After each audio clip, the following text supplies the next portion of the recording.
VKM-ja i miratuar dhe kontrata që Ministria e Ekonomisë dhe Inovacionit dhe e Kulturës lidhi me agjensinë, me korporatën e investimeve, kishte të parashikuara disa faza për zhvillimin e parkut teknologjik. Faza parë ishte fazë virtuale, faza në të cilën ne ndodhemi. Rikujtoj që VKM-ja është miratuar në janar të vitit 2025.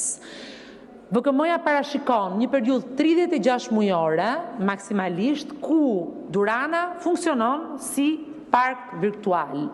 Dhe kjo periudhë fillon me nënshkrimin e marrëveshjes, që është nënshkruar pas janarit të vitit 2025. Ajo parashikon këtë fazën e parë, parashikon fazën e operimit me infrastrukturë fizike, sipas planit të miratuar nga AKPT dhe të miratuar dhe në Këshillin Kombëtar të Territorit dhe Ujit, si dhe parashikon modelin miks të operimit, për këdo që e zgjedh ta bëj dhe ta zbatoj këtë model. Modeli miks do të thotë që përdoruesit e parkut mund të operojnë si brenda për brenda parkut fizikisht, ashtu edhe në mënyrë virtuale jashtë parkut. Pra, miraton një park hibrid, në bazë të vendimit të Këshillit të Ministrave, siç thash.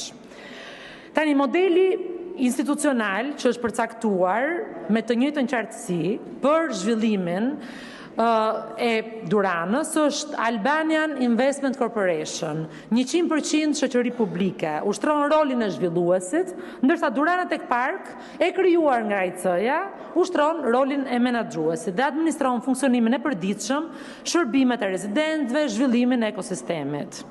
Gjatë vitit 2025, parku ka operuar në fazën virtuale, siç thash, pikërisht ashtu siç është parashikuar në kontratë dhe në marrëveshje me Ministrinë e Ekonomisë, Kulturës dhe Inovacionit, dhe kjo fazë ka filluar zyrtarisht në datën 19 shkurt 2025. Me hapjen e parë të thirrjes për përdoruesit dhe me funksionalizimin e kanalit elektronik të aplikimit, qasja me faza ka qenë menduar dhe arsyetuar, sepse përpara se të ndërtohet infrastruktura fizike, duhet të ndërtohet besueshmëria institucionale, duhet të ndërtohen dhe të testohen proceset administrative, të kujtojmë që ky është një model i cili nuk është aplikuar më parë.